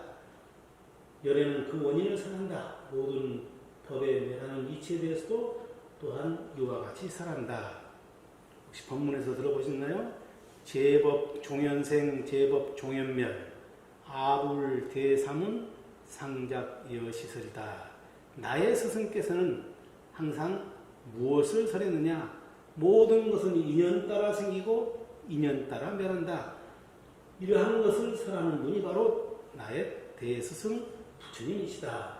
이런 것이죠. 부처님은 바로 인연법을 우리에게 설하셨습니다. 이러한 인연법의 내용들은 찬집 배경경, 현무경, 잡보장경 이 3가지의 경전들을 우리는 불교 설화문학의 3대 백미라고 합니다. 주로 이 부처님의 전생의 이야기, 과보와 공덕이 잘 나타나는 것들인데 여기에 인연법이 잘 설해져 있습니다. 재치있고 부담 없이 누구나 인연법은 들을 수가 있습니다. 윤회설을 믿는 사람들에게는 이러한 인연의 법문을 설함으로써 큰 효과를 낼 수 있을 것입니다. 자, 2번째는 이제 비유법입니다. 설법의 의미나 내용을 정중히 쉽게 이해하도록 사례나 우화등을 들어서 설명하는 형식인데 불교의 대부분의 경전은 바로 이와 같은 비유를 들어서 설하고 있습니다. 그래서 부처님을 비유의 달인이다 이렇게도 말씀드릴 수가 있어요. 증일라 암경의 뗏목의 비유, 독화살의 비유, 육종 중생의 비유, 모구자의 비유, 맹구우목의 비유, 법화치료 등등 여러 가지가 있습니다. 가장 효과적인 교화의 방법입니다. 자녀를 교육함에 있어서도 이 비유법을 많이 사용할 필요가 있다. 부모로서 뗏목의 비유 다 들어보셨죠? 뗏목의 비유. 이쪽 언덕에서 저쪽 언덕을 가기 위해서 필요한 것은 뗏목입니다. 그러나 강을 건넜을 때는 뗏목은 더 이상 필요하지 않습니다. 그래서 그것을 버리고 더 큰 목적을 향해서 나아갑니다. 그런 뜻이 되겠죠? 독화살 비유도 잘 들어보셨을 것입니다. 만동자라고 하는 사람이 3가지 질문을 하죠. 만약 내가 3가지 질문을 하는데 답이 시원치 않으면 내가 스승님을 떠나서 새로운 스승을 찾아가겠습니다. 이래가지고 시작되는 것이죠. 이 세계는 과연 누가 만들었는가? 영혼과 육체는 함께 존재하는가? 따로 존재하는가? 내생은 과연 있는가 없는가? 이러한 질문을 했을 때 만동자가 질문을 했을 때 뭐라고 그러느냐? 독화살 비유법을 통해서 무엇이 시급한 문제인지 이런 것들을 답하고 있죠. 당장 독이 묻은 화살을 내 이마에서 빼내는 것이 더 중요하다. 이것을 지금 설하고 있지 않겠습니까? 또 육종 중생의 비유, 대단히 중요한 비유입니다. 어떤 사람이 빈집에 놀고 있었다고 합니다. 그 빈집에 놀고 있는데 6가지 동물들이 이제 집 안으로 들어왔어요. 개도 들어오고, 허공을 날아다니는 새도 들어오고, 독사도 들어오고, 여우도 들어오고, 살수마라라고 경전에 나와 있는데 바로 악어입니다. 악어도 들어오고, 산에 사는 원숭이도 집 안에 들어왔다. 그래서 집에서 이제 어떤 사람이 이 녀석 동물들을 잘 기르려고 하는데 잘 내어두었지만은 자꾸 이들은 어떻게 생각했습니까? 개는 자꾸 마을로 들어가려고 합니다. 새는 또 자꾸 집에서 허공으로 날아가려고 합니다. 독사라고 놈은 자꾸 구멍이 있으면 구멍 속으로 숨어 들어가려고 합니다. 여우는 무덤 사이로 지금 자꾸 도망가려 합니다. 이 악어라고 하는 실수 말하는 바다로 향해 가려고 합니다. 또 원숭이는 산으로만 가려고 합니다. 이건 무엇을 비유하는 것일까요? 인간들은 각각 자기 편한 곳으로만 가려고 한다. 그런 뜻입니다. 인간들은 각각 자기 좋아하는 것만을 좋아하려고 그러고 듣고 싶은 것만을 들으려고 그러고 맛있는 것만을 먹으려고 그러고 그렇습니다. 우리 인간이 6가지의 감각기관을 가지고 있죠. 눈, 귀, 코, 혀, 몸, 의식이 잘 됐습니까? 눈과 귀와 코와 혀, 몸뚱아리, 뜻 등이 우리 감각기관이 각각 편한 곳으로만 가려고 하기 때문에 어떤 문제가 발생하는지 이러한 것들을 이 비유를 통해서 설명한 것입니다. 매우무목의 비유 너무나도 잘 알려져 있습니다. 상부경전 자바암경이라고 그러죠. 백천만금 난조란 말 들어보셨죠?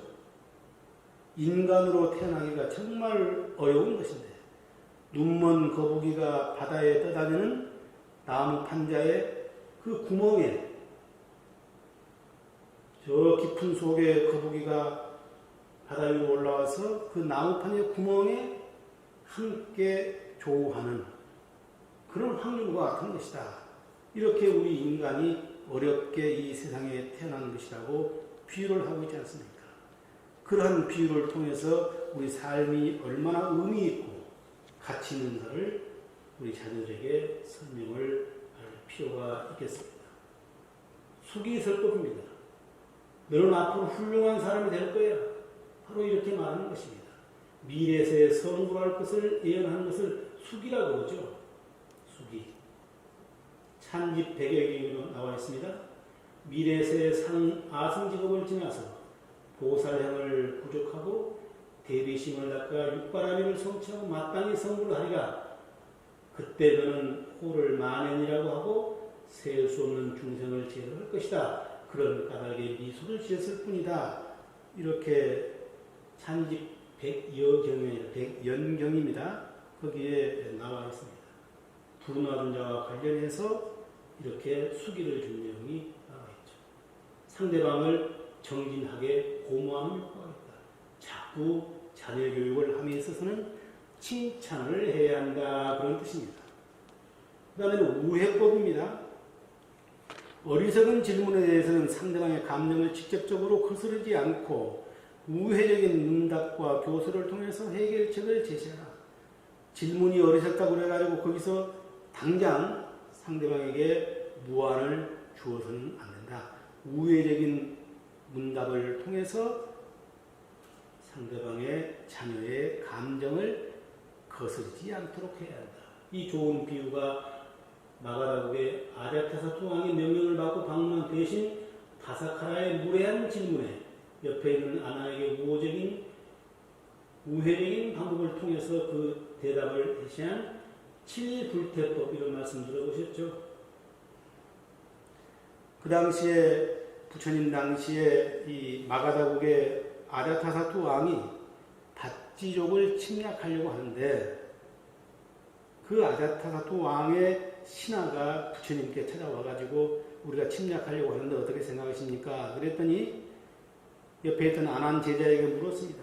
아나나, 그 밭지족 사람들은 어떻게 사는가? 네가 한번 본대로 한번 얘기해 보아라. 그랬더니 밭지족 사람들은 늘 함께 모여서 일을 하고 늘 함께 모여서 행동하고 법에 따라 행동하고 또 늘 노인들을 존경하고 부인과 어린 아이들을 약자들을 보호하고 조상을 공경하고 또 아라한과 같은 수행자들을 늘 보호하고 있습니다. 그랬더니 그러한 나라들에 네가 지금 침략해가지고는 이득이 없다 라는 것을 깨닫게 했다 그러죠. 그래서 가치족을 침략하지 못하겠다는 유명한 친불대법입니다. 이것이 바로 우회적인 문답과 교수를 통해서 해결책을 제시하는 것입니다. 그 특징에서 보신 바와 같이 상대방의 감정을 거스르지 않게 하면서 직접적인 대답을 삼가해야 할 경우에 직답보다도 명확하고 효율적인 방법이라고 볼 수가 있겠습니다. 다음은 반어법입니다. 질문한 사람이 역설적으로 질문함으로써 도리어 그를 교화하는 방식이다. 예를 들어서 기녀를 찾는 젊은이들의 물음에 기녀를 찾는 것보다 자신을 찾는 것이 더 중요하다. 이 경전 말씀 들어보셨죠? 바라나시에서 부처님께서 우르벨라로 가는 도중에 숲속에 앉아서 좌선을 하고 계셨습니다. 그 당시에 많은 사람들이 파티를 하고 놀다가 자기의 파트너가 도망간 것을 알고 파트너를 찾아왔는데 그 파트너가 막 기녀를 초청해요. 그래 부처님 지금 좌선하는 모습을 보고 부처님께 물었습니다. 혹시 누가 지나가지 않았습니까? 그랬을 때 부처님께서 무엇이 더 중요한가? 너를 찾는 것이 중요한가? 그 도망갔다고 하는 기녀를 찾는 것이 중요한가? 이렇게 물었다고 그러죠. 역설적으로 질문함으로써 스스로 깨달음을 얻도록 했다는 직접 충격 방법을 사용했습니다. 또 부처님께서는 대비법을 사용했다고 했습니다. 정반대되는 용어를 활용함으로써 설법의 효과를 극대화시켰다. 여기서 대비법이라고 그래가지고 자녀 교육에 있어서 옆집 아이와 우리 아이를 비교하라는 얘기는 아닙니다. 부처님께서는 어리석은 자와 현명한 자, 선한 사람과 악한 사람, 행복과 불행, 삶과 죽음, 차안과 피안 등 대꾸를 사용하는 방법을 사용해서 법을 설했다는 얘기입니다. 우리 불교의 모든 경전들은 제자와 스승의 문답의 내용으로 구성되어 있습니다. 그래서 역시 자녀 교육을 하는 것도 자녀와 부모가 반드시 말을 통해서 문답을 해야 되겠죠. 대화를 해야 되겠죠. 그 대화를 할 때 어떻게 할 것이냐, 이것이 더 큰 문제가 되겠습니다. 다음으로는 고조법입니다. 똑같은 말을 하더라도 특히 연설을 할 때 이와 같은 말을 점차적으로 고조시키는 방법입니다. 모든 비구들이여 양가의 아들이 출가 수행자가 된 것은 다른 진리가 있기 때문이다. 그것은 왕에게 강요당했기 때문이 아니라 학대에 강요당했기 때문이 아니다. 부채 때문도 아니다. 공포 때문도 아니다. 이것 때문도 아니다. 저것 때문도 아니다. 계속 지금 고조적으로 해서 반복하고 있죠. 이거 고조법입니다. 청중들에게 무한한 감동과 함께 굳건한 신앙심을 고취시키는 효과가 있기 때문에 일반적으로 대중 강연에서 많이 사용합니다. 그 다음에 위법입니다. 위법. 단정한 몸가짐과 마음가짐을 통해서 청중을 교화하는 방법입니다. 부모로서 위상을 가져야 된다. 그런 말입니다. 초전법륜을 설할 때 녹야원에서 최초로 5 비구에게 법을 설할 때 하는 방법 보십시오. 부처님께서 멀리서 오셨는데 처음에 이들은 부처님께서 그 당시에 계율을 파괴하고 흘러가는 이래서나 강물에 목욕을 했기 때문에 우리는 인사도 하지 말자고 스스로 약속을 했지 않았겠습니까? 그런데도 부처님께서 한 걸음 한 걸음 다가오시자 자기도 모르게 엎드려서 발밑에 절을 하면서 법을 정했습니다. 바로 그것은 부처님의 위에 감복받았기 때문입니다. 자녀 교육에 있어서도 역시 마찬가지입니다. 부모는 자녀에게 어떤 모범을 보여야 한다. 위를 지녀야 한다. 이런 말씀이 되겠습니다. 그 다음에는 전의법입니다. 상대방의 견해가 틀리더라도 처음부터 부정하지 말고 긍정하면서 내용의 전환을 통해서 새로운 의의를 갖도록 하라. 자녀가 뭘 말할 때 너 처음에 잘못됐어 라고 그냥 바로 말하지 말고 그렇게 생각할 수도 있다. 그러면서 점차 스스로 새로운 생각을 가치관을 갖도록 하는 것이 중요하다. 부처님 당시에 바로 우리가 해탈과 열반의 그 어려운 내용을 알아들을 수가 없기 때문에 부처님께서도 일반 사람들에게 하늘나라에 가는 방법을 설하고, 그러기 위해서는 자비, 계율, 실천, 생천설, 이걸 설했다고 그랬죠. 보시형을 설하고 계율을 실천하게 하고 천상의 세계에 나게 하는 것이 중요하다. 그 다음 단계에서 이제 해탈과 열반의 세계로 나가게 하는 사성제법을 설했다고 하는 얘기를 많이 배웠어요. 그게 바로 전율법입니다. 처음부터 그들이 잘못됐다고 말하지 말고, 표현하지 말고 긍정해주고 받아들여주고, 그리고 점차 세운 길로 가도록 유도했으면 좋겠다는 것입니다. 불교 교육 방법의 특징에 대해서 알아보도록 하겠습니다. 앞서 설명드린 대로 부처님께서는 모든 경전에서 대기설법, 차제설법, 비판적인 설법, 그런 세 가지의 교육 방법을 두루 사용했음을 알 수가 있습니다. 특히 주목할 만한 것은 부처님께서는요, 설법할 때 청문자와의 사이에 토론이 전개됐을 경우에, 또 질문을 받았을 경우에 그 내용에 따라서 대답을 달리하였다는 사실을 알 수가 있습니다. 이걸 이렇게 정리해 보았습니다. 상대방의 질문에 응답하는 네 가지의 형식이다. 자, 부처님께서 상대방의 질문을 했을 때 어떻게 답을 했던가, 이것을 네 가지의 형식으로 지금 살펴보는데요. 첫 번째는 일향기라고 했습니다. 상대의 질문이 적절하다고 생각될 때는 곧바로 긍정을 했다, 그렇다라고 대답을 했다는 것입니다. 그리고 두 번째는 분별입니다. 질문이 이치에 맞는가 맞지 않는가를 잘 분별하고서 그에 알맞는 대답을 하기도 했다. 이것을 분별기라고 했습니다. 또 세 번째는 반힐기라고 했습니다. 여기서 이 힐자는 무엇을 묻다, 따지다 할 때 쓰는 한문 힐자입니다. 반힐기. 질문을 받고 곧바로 대답하지 않고 오히려 반문하기도 하고 따져보기도 하고 하면서 상대방의 잘못된 이해를 깨달아 스스로 알도록 했다. 그러한 것이 경전에 나오기도 하고요.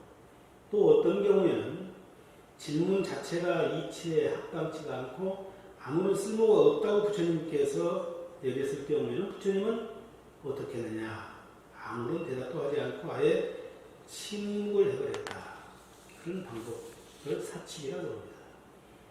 부처님께서는 이향기, 분별기, 반일기, 사치기, 이렇게 해서 상대방의 질문에 대해서 거기에 응답하는 형식이 각각 달랐음을 지금 알 수가 있습니다. 자, 조금 어려운 내용이 될지는 모르겠습니다만 불교 교육의 방법을 이렇게도 설명합니다. 유무의 견해를 명백하게 해준 변증법적인 문답법을 사용했다. 특히 금강경이라든가 어떤 경전을 보면요, 똑같은 말이 계속 반복되면서 이것이 아니고 저것이 아니고 뭐 이런 표현들이 있죠. 반야신경을 독송할 때도 색득시공, 공득시색, 뭐 이것도 공이고 저것도 공이고 이것도 아니고 이것도 누고 계속 나오고 있죠. 이것을 뭐라 그러냐, 불교에서는 사구 분별 또는 사구 백비, 어려운 표현인데 잠시 읽어볼까요? 사구라고 하는 것은 변증법으로 말하면 정립, 반정립, 긍정종합, 부정종합을 말한다. 즉 유와 공으로 만유제법을 판정할 때 제1구의 유는 정립이고 제2구의 공은 반정립이고 제3구의 유영무는 긍정종합이고 제4구의 비유, 비공은 부정종합이며 이러한 사구를 몇 번이고 부정한 것을 백비라고 한다. 그랬습니다. 좀 어려운 표현이죠. 사구 분별, 사구 백비. 대개 우리가 있다 또는 없다, 있는 것도 아니고 없는 것도 아니다, 뭐 이런 표현을 경전에서 많이 보이지 않습니까? 그런 이제 논리적인 전개를 변증법적이라고 말씀드리는데, 이와 같이 불교의 교육 방법은 변증법적인 문답법을 사용하고 있다는 것입니다. 자, 부처님의 경전 내용을 쭉 보니까 이제 이와 같이 정리를 해보면 어떨까요? 이것도 제 표현입니다.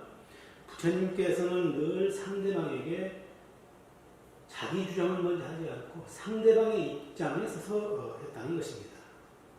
상대방에 서서 대화를 했다. 자녀 교육을 함에 있어서 어떻게 할 것인가? 먼저 자녀의 입장에서 대화를 해보아라. 그런 뜻이겠죠. 두 번째 단계에서는 상대방과 동일한 수업까지 써가면서 대화를 계속했다고 합니다. 이 상대방과 똑같은 수어를 사용해서 대화를 하기 위해서는 부모로서 어떻게 해야 되겠습니까?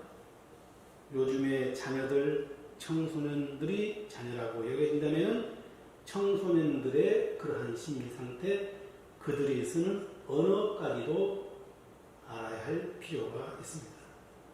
제3단계에서는 부지불식 간의 상대방을 반대자 자신과 전혀 반대되는 입장으로 이끌어가는 방법을 통했다. 자기도 모르게 자기 스스로 올바른 가치관을 갖도록 하는 것입니다. 강압적으로 하는 것이 아니다.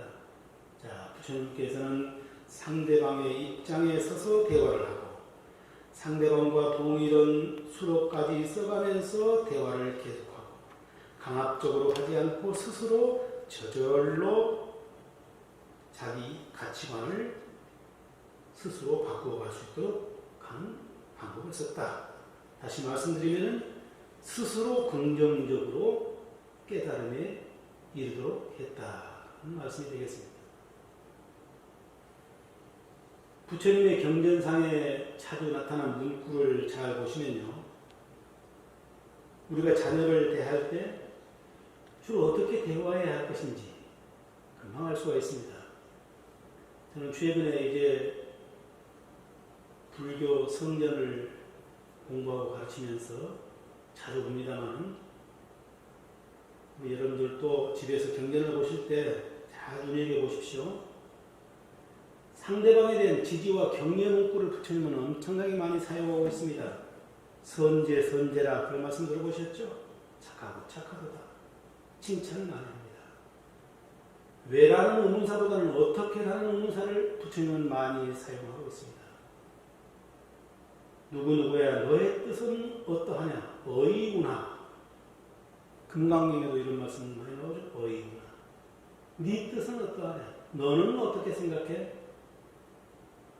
자녀에게 한 번쯤 써봄직한 대화 문구죠. 질문의 초점을 환기시키고 자신의 질문을 스스로 해내갈 수 있도록 유도하고 있다. 내가 너에게 묻겠는데 네 아는 대로 대답해봐. 이렇게 얘기하고 있습니다. 나는 도리어 너에게 물으리니 아는 대로 대답해라.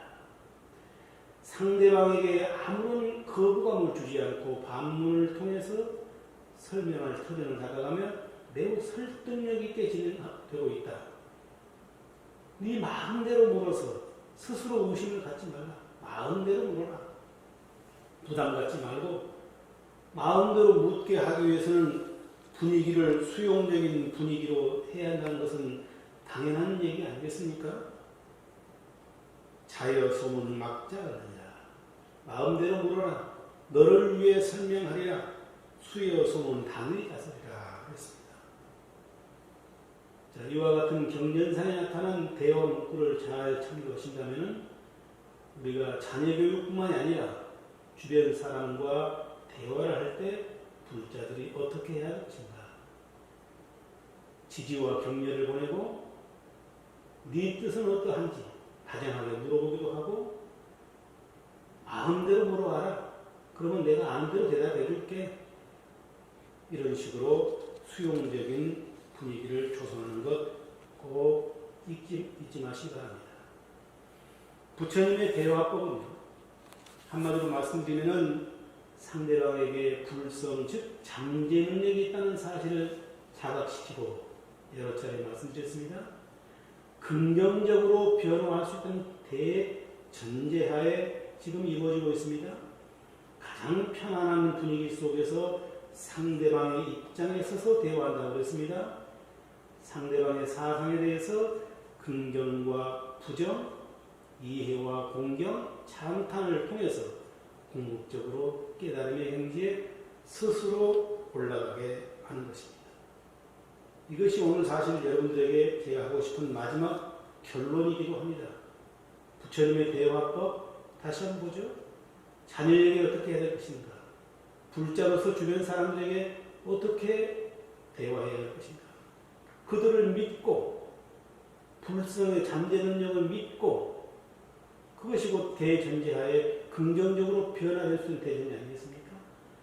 수용적인 분위기 속에서 그들의 입장에서 상대방의 입장에서 긍정도 하고 부정도 하고 또 이해하고 공유하고 찬탄 이것을 반복하면서 변증법적으로 이러한 내용들을 반복하면서 스스로 긍정적인 깨달음의 경지에 궁극적으로 스스로 깨달음의 경지에 오도록 해야 한다.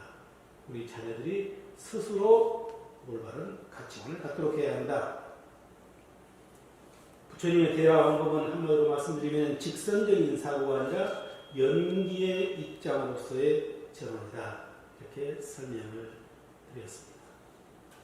자, 오늘 지금 코로나로 인해서 두 번째 저와의 시간도 역시 비대면으로 이와 같이 영상 강의를 하고 있습니다. 자, 오늘 강의 내용을 다시 한번 간단하게 정리해 보면은 불교의 교육이란 무엇입니까? 부처님의 교설과 그 논리의 바탕을 두고 교육의 언어로 전개되는 교육적인 작용과 교육 개념 그리고 교육 현상을 말할 것입니다.